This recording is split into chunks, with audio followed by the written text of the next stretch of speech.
Olá, novamente aqui estamos para darmos continuidade aos nossos estudos da Escola Bíblica Dominical. E neste segundo trimestre do ano de 2020, estamos estudando o livro de Salmos. Lição número 5 do dia 3 de maio do ano de 2020 tem por título Celebrando a Segurança do Povo de Deus. E o texto áureo da nossa lição está no Salmo 46, primeiro versículo, que diz: Deus é o nosso refúgio e a nossa força, socorro que não falta em tempos de aflição. No ano de 1529, Martinho Lutero leu este versículo e compôs o hino Poderosa Fortaleza é o nosso Deus. Além da fortaleza, Deus é descrito como rocha em muitos outros salmos. No Salmo 42, versículo 9, o escritor diz: Pergunto a Deus, a minha rocha, por que esqueceste de mim? Porque tenho de viver sofrendo por causa da maldade dos meus inimigos. Deus é a rocha sobre a qual a nossa vida está edificada. A rocha serve de alicerce. É o que sustenta e dá apoio à vida inteira. Fortaleza é um termo militar que significa local de refúgio que traz segurança. É da fortaleza que se lança o ataque contra o mal. A nação de Israel lutava pela sobrevivência. Na hora que mais precisou, Deus entrou com providência e livrou-a, trazendo-lhe paz e segurança. O salmista declarou que Deus era o seu refúgio. No original hebraico, Mahesh, cujo significado é abrigo que protege do perigo, somente nessa fortaleza o salmista pôde encontrar refúgio e segurança para confiar plenamente no Senhor. Os que estão firmes na rocha não precisam ter medo, nem insegurança, a despeito dos muitos perigos que tenham de enfrentar. Aconteça o que acontecer, os que confiam no Senhor viverão em segurança. E a verdade aplicada da nossa lição afirma que a segurança dos que temem a Deus não está fundamentada na condição do tempo ou lugar que acompanha um fato, mas está firmada em Deus, nosso Senhor, nosso refúgio, nossa fortaleza e o socorro que não nos falta em tempos de aflições. E o comentarista tirou como textos de referência exatamente o Salmo número 46, versículos 1 a 5 e versículo 11. Versículos 1 e 2 dizem assim: Deus é o nosso refúgio e a nossa força, socorro que não falta em tempo de aflição. Por isso não teremos medo, ainda que a terra seja abalada e as montanhas caiam nas profundezas do oceano. Grandes calamidades têm atingido o planeta Terra. Terremotos mudam a posição geográfica de muitos locais e grandes áreas são invadidas pelas águas dos mares. Atualmente, o que mais se ouve falar é a pandemia causada pelo novo coronavírus. Nações inteiras estão sendo abaladas. Ainda que tudo isso continue acontecendo, os que confiam no Senhor não temerão coisa alguma, porque sabem que Deus é o nosso refúgio, a nossa força e o nosso socorro, que jamais há de faltar em tempos de grandes aflições. Mesmo os que são envolvidos em gigantescos desastres e passem por tragédias e guerras, ainda assim continuarão confiando no Senhor como rocha eterna, que traz calma à tempestade e segurança em tempos de aflição. O apóstolo Paulo pôde dizer a mesma coisa em sua carta aos Romanos, capítulo 8, versículos 37 a 39. Em todas essas situações, temos a vitória completa por meio daquele que nos amou. Pois eu tenho a certeza de que nada pode nos separar do amor de Deus. Nem a morte, nem a vida, nem os anjos, nem outras autoridades ou poderes celestiais, nem o presente, nem o futuro, nem o mundo lá de cima, nem o mundo lá de baixo. Em todo o universo, não há nada que possa nos separar do amor de Deus, que é o nosso Deus por meio de Jesus Cristo, o nosso Senhor. A marcha do exército de Alexandre, cognominado de o Grande, por exemplo, pôde ser considerada como um tremendo terremoto que se abateu sobre as nações por ele conquistadas. E o versículo 3 do Salmo 46 assim registra: Não temeremos medo, ainda que os mares se agitam e rugem, e os montes tremam violentamente. O salmista escreveu que as montanhas estremecem e os mares rugem, soltando bramidos. As ondas das marés são elevadas a muitos metros de altura pela agitação provocada pelos abalos sísmicos. Montanhas e mares entram em acordo e produzem fenômenos naturais que a tecnologia humana alguma é capaz de detê-los.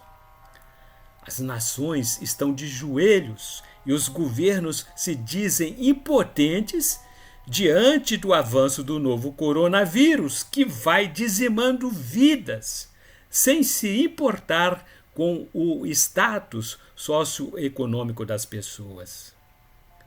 Um vírus invisível faz com que todos se voltem para Deus e busquem pelo seu socorro. As águas que se agitam também podem simbolizar povos e nações e estado de comoção política. Nenhum governo é capaz de trazer solução para a miséria, as doenças e as injustiças sociais.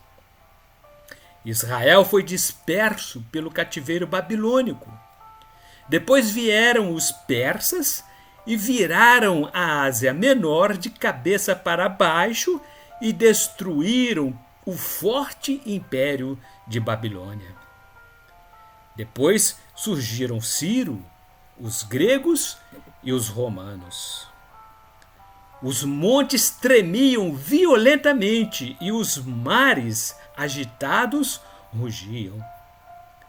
Em meio a toda essa comoção social, nas idas e vindas das grandes potências mundiais, a nação de Israel sempre foi escorraçada. Mas o salmista disse: Não teremos medo, ainda que os mares se agitam e rujam e os montes tremam violentamente.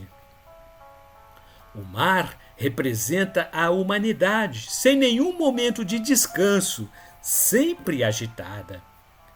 O profeta Isaías, no capítulo 57, versículos 20 e 21, assim disse: Porém, os maus são como o mar agitado.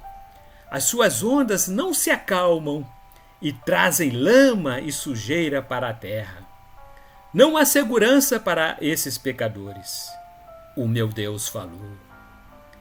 Nesse mar estão as montanhas, que representam os governos estremecendo, sacudidos pelos terremotos dos coronavírus. E o versículo 4 do Salmo 46 assim registra: Há um rio que alegra a cidade de Deus, a casa sagrada do Altíssimo. Olha que contraste! Em relação ao mar revolto do versículo anterior. O salmista agora fala de um rio gentil, que representa os atos restauradores da bênção de Deus que traz vida, prazer e razão para o viver. Esse rio, cujas correntes alegram a cidade de Deus, no original hebraico é Nahar, que significa rio perene. Ao contrário, o verbete Naashal representa as torrentes que entram em ação quando as neves derretem das montanhas e enchem os rios e os ribeiros, agitando-os.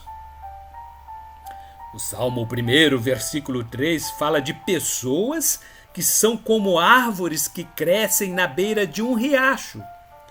Elas dão frutos no tempo certo e as suas folhas não murcham. Assim também tudo o que essas pessoas fazem dá certo.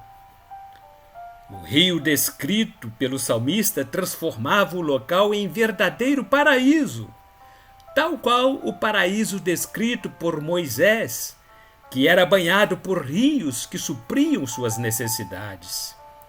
No capítulo 2 do livro de Gênesis, versículos 10, 13 e 14, assim dizem: No Éden nascia um rio que regava o jardim e que, saindo dali, se dividia, formando 4 rios.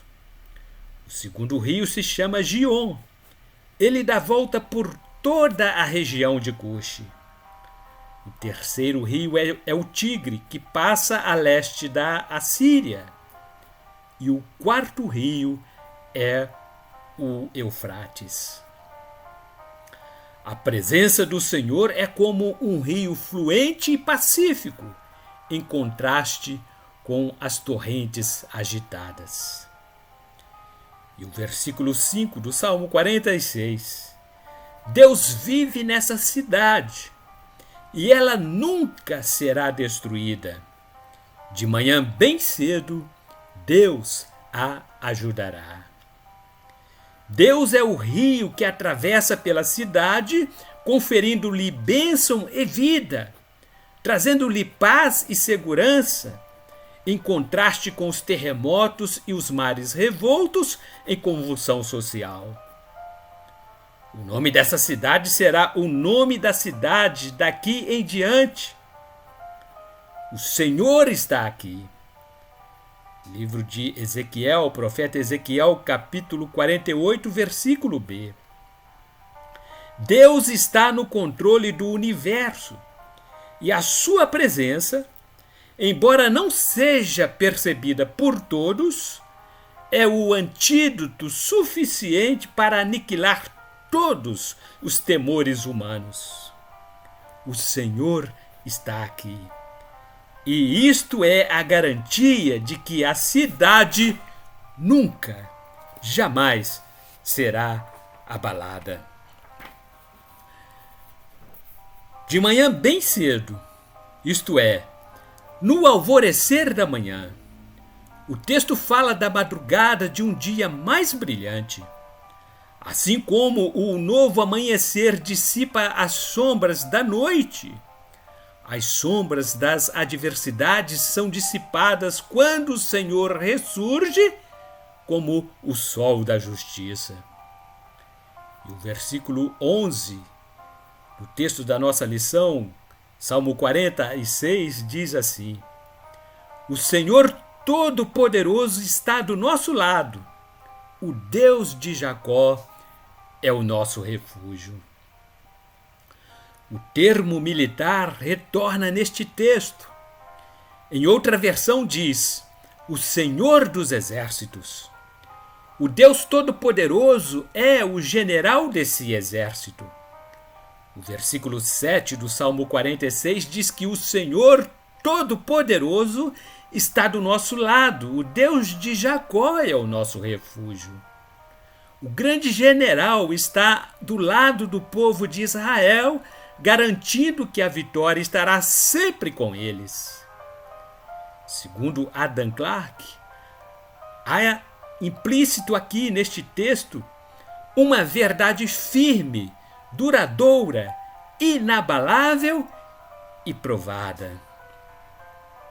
E a introdução da nossa lição número 5, cujo título é Celebrando a Segurança do Povo de Deus, fala a respeito de Deus como o refúgio, a fortaleza e a proteção para o seu povo.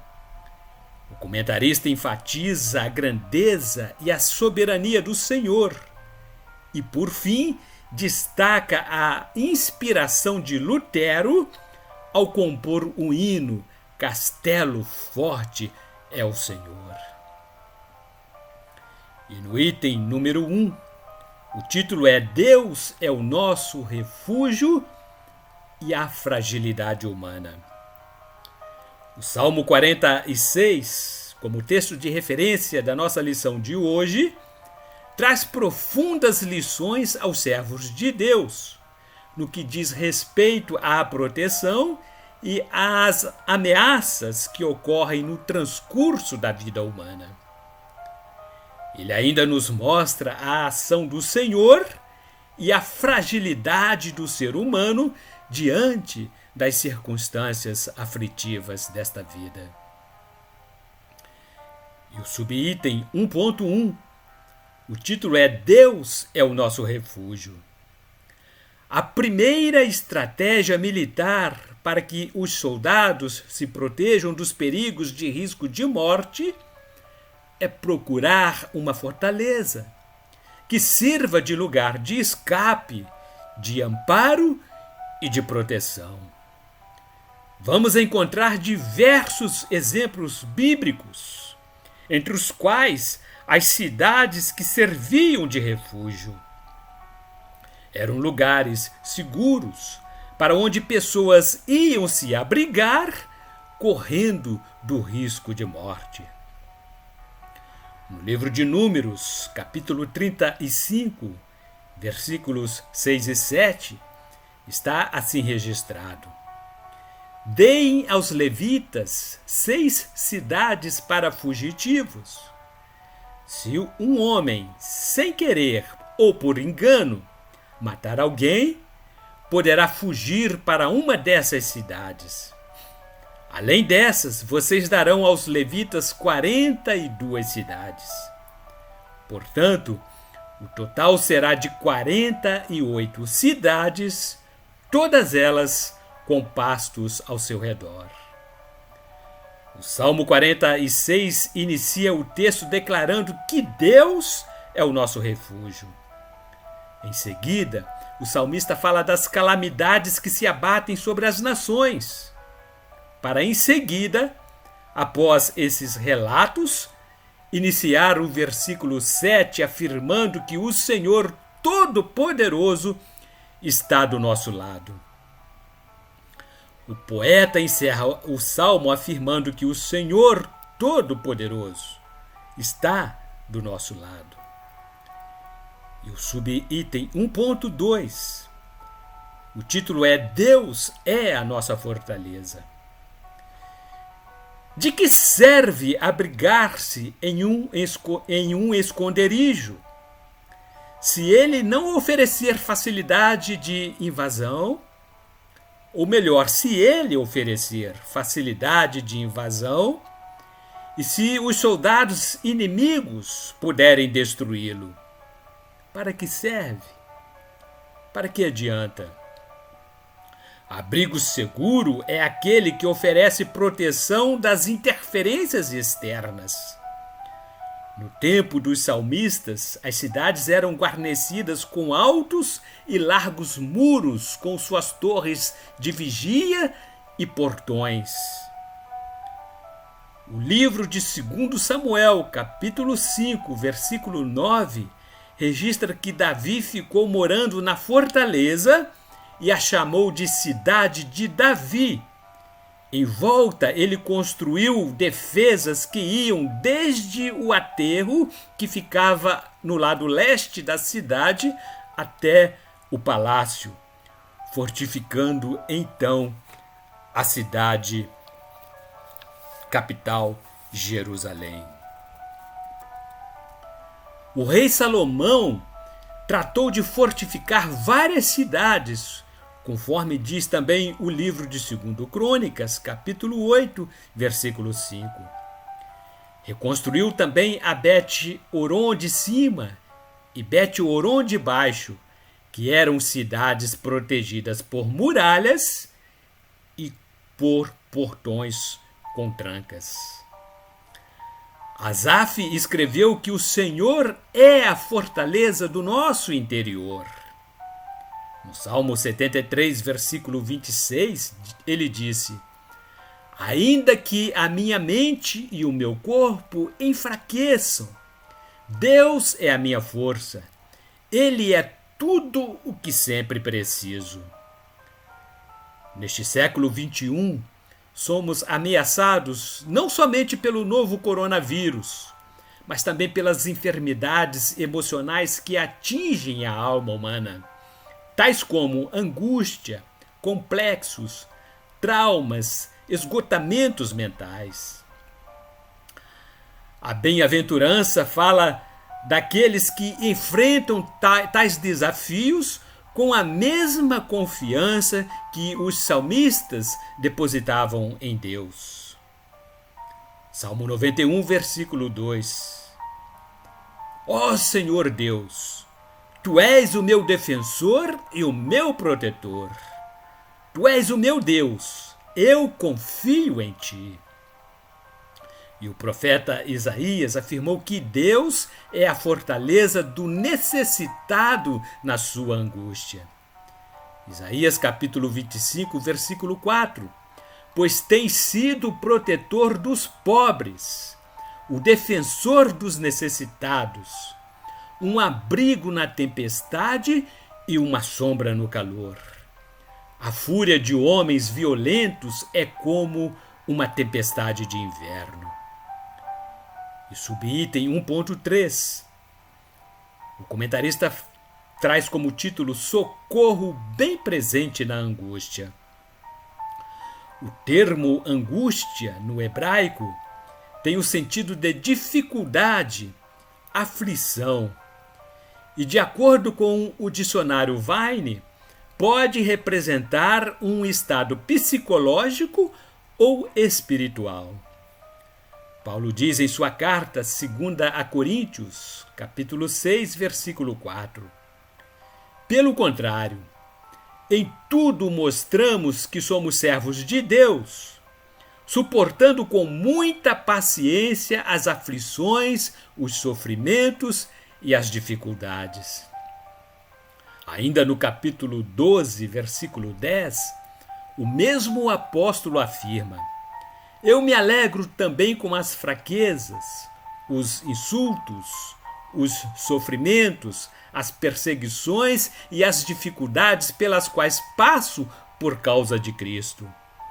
Porque quando perco toda a minha força, então tenho a força de Cristo em mim.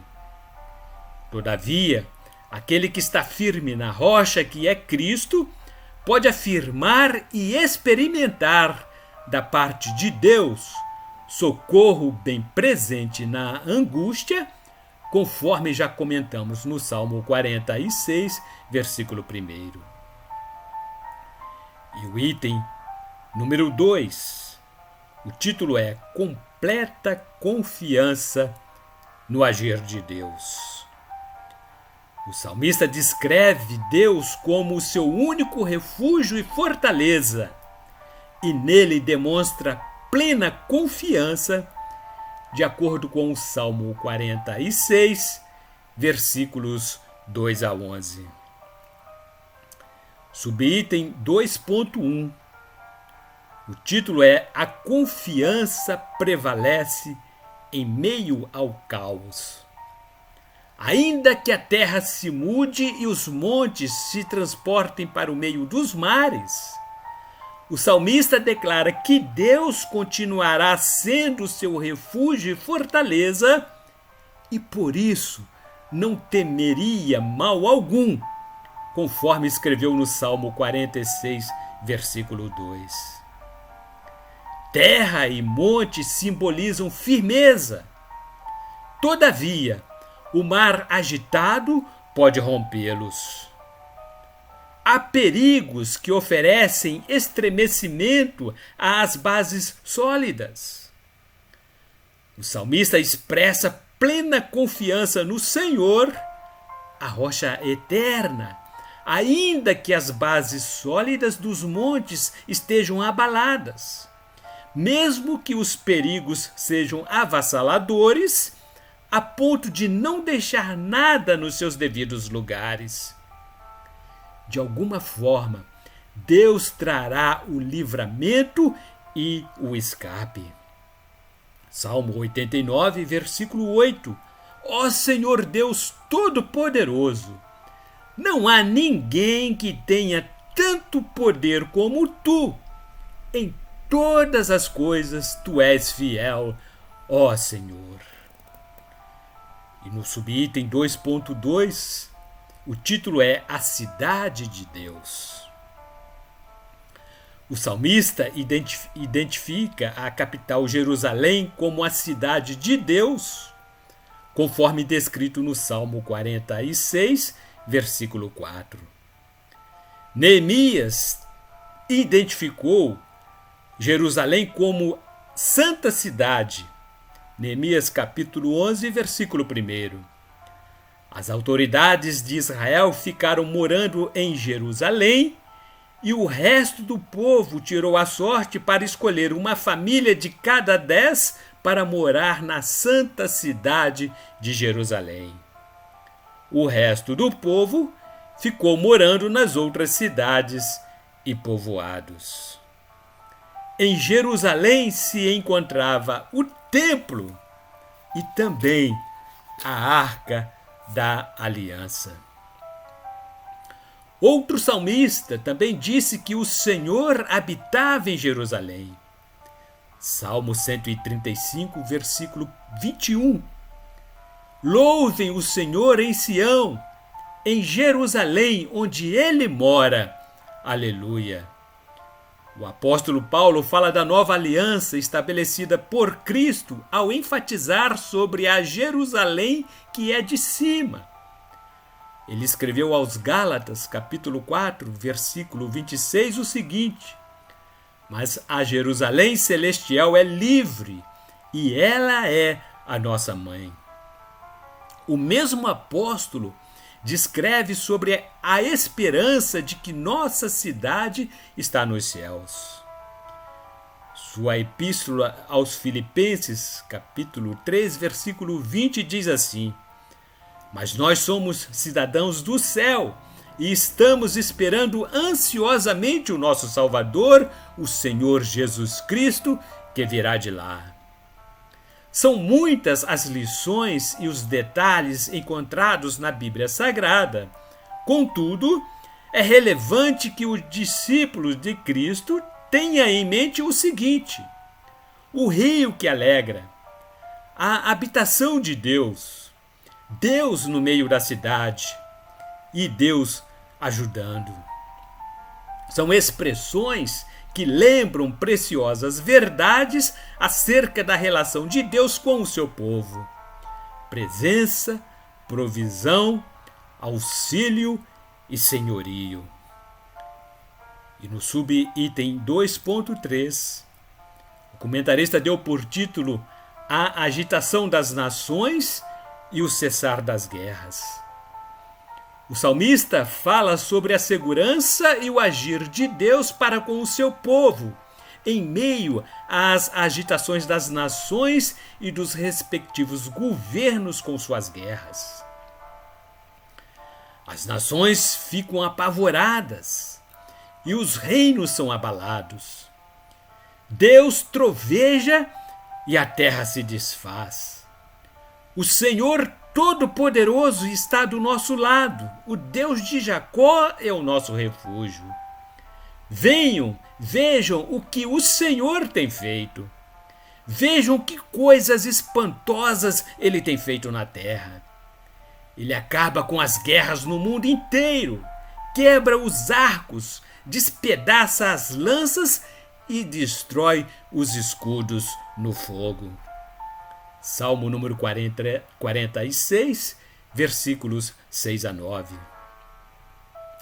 Já estudamos em lições passadas sobre o Salmo número 2, que retrata os movimentos das nações e seus respectivos governantes que se levantam contra o governo do Senhor. Diz os versículos 1 a 3 do Salmo 2.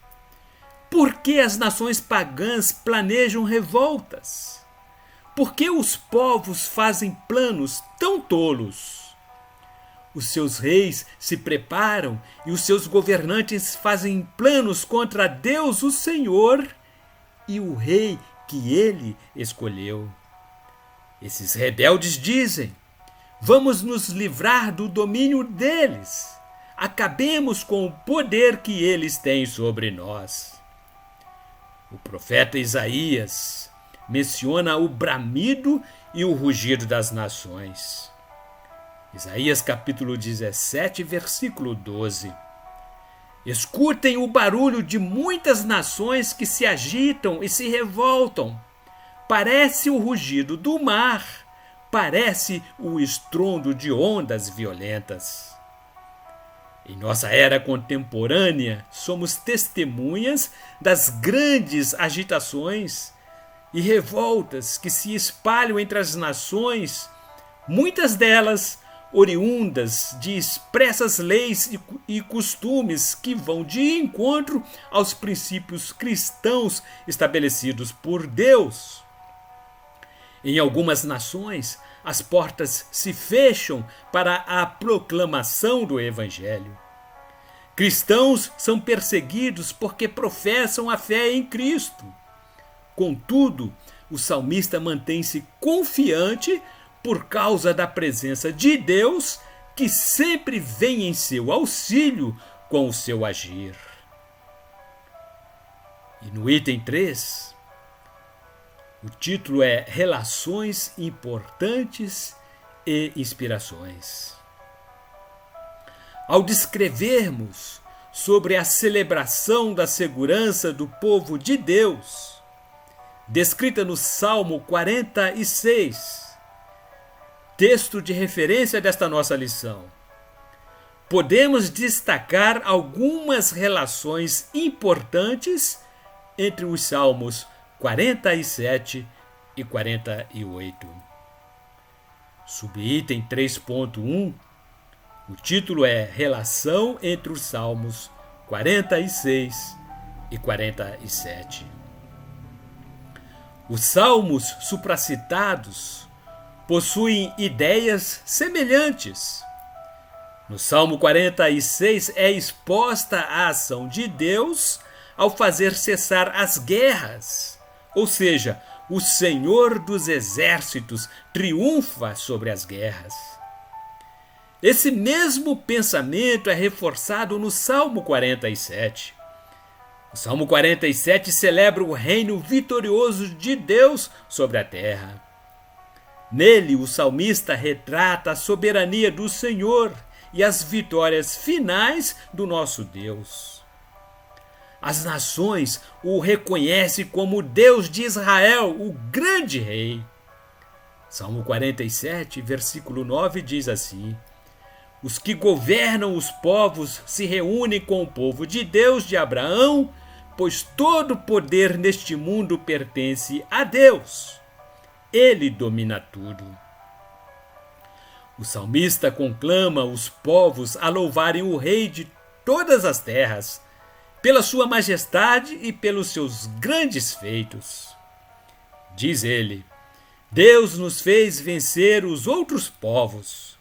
Ele nos fez governar as nações. Ele escolheu para nós a terra onde vivemos, terra que é orgulho do seu povo, a quem ele ama. Deus vai subindo para o seu trono. Enquanto ele sobe, há gritos de alegria e sons de trombeta. Salmo 47, versículos 3 a 5. Devemos louvar a Deus pela sua majestade, pela sua maravilha e pelos seus grandes feitos. E o subitem 3.2, o título é Relação entre os Salmos 46 e 48. Há também ideias paralelas entre os Salmos 46 e 48. Ambos, assim como o Salmo 47, são cânticos que lembram o triunfo.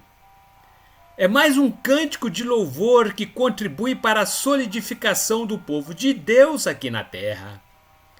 Ter consciência da grandeza do Senhor é o privilégio de poder desfrutar da sua presença e receber o seu auxílio, conforme descreve os versos 3, 7 e 8.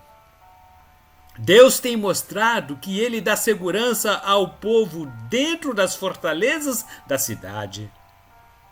Como marinheiros em grandes navios sacudidos numa tempestade violenta.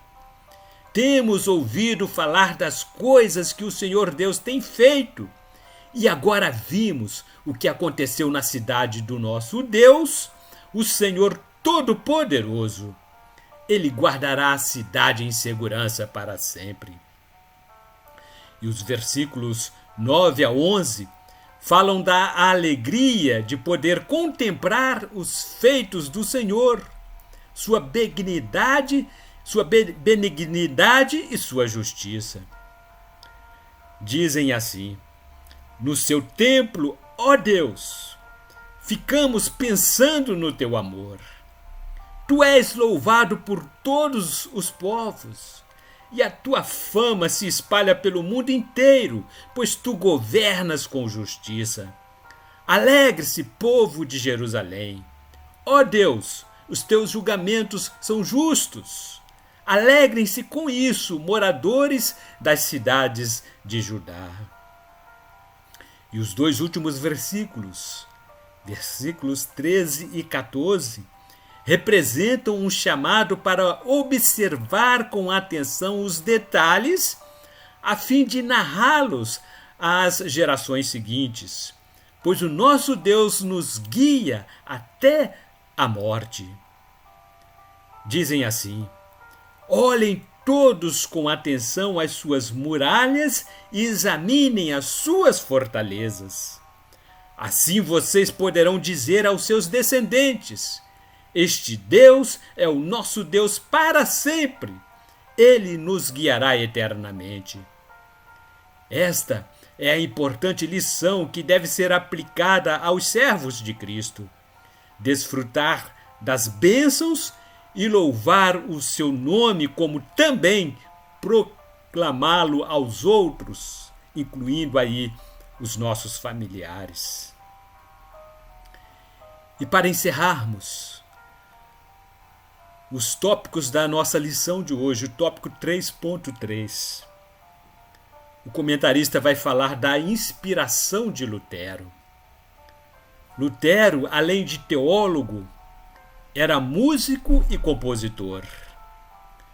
Tocava alaúde, um instrumento de cordas. Entre as diversas músicas que compôs, a mais célebre é Castelo Forte. Essa música foi inspirada na convicção do salmista de que Deus é o nosso refúgio e fortaleza, conforme já dissemos na explanação do versículo 1 do Salmo 46. Em sua composição, Lutero afirma: ainda que este mundo, repleto de demônios, ameace destruir-nos, não temeremos, pois Deus quer que a sua verdade triunfe por meio de nós. Esse hino foi composto em uma das épocas mais sombrias da Igreja. Acredita-se que essa composição ocorreu por volta do ano de 1521. Nesse tempo, Lutero foi intimado a defender suas teses teológicas e estava correndo grande risco de morte e, todavia, manteve-se firme nos seus propósitos e não recuou um milímetro. E concluindo os nossos comentários desta lição. Lição número 5, lição maravilhosa. Aprendemos com esta lição que, por mais que as circunstâncias sejam contraditórias à nossa esperança, devemos permanecer confiantes e nunca perdermos a verdadeira esperança, pois o Senhor Deus está conosco. Ele é o nosso refúgio, a nossa fortaleza, o nosso auxílio, socorro bem presente nas aflições. Por isso, podemos confiar que, ao findarmos a nossa carreira aqui na terra, alcançaremos a vitória da parte de Deus, pois Ele é fiel para o seu povo. Que Deus abençoe a todos individualmente, aos nossos alunos que nos acompanham toda semana nas lições da Escola Bíblica Dominical. E na próxima lição, novamente estaremos aqui, se Deus assim nos permitir. Fiquem todos com Deus e bons estudos. Que Deus os abençoe de forma abundante e maravilhosa.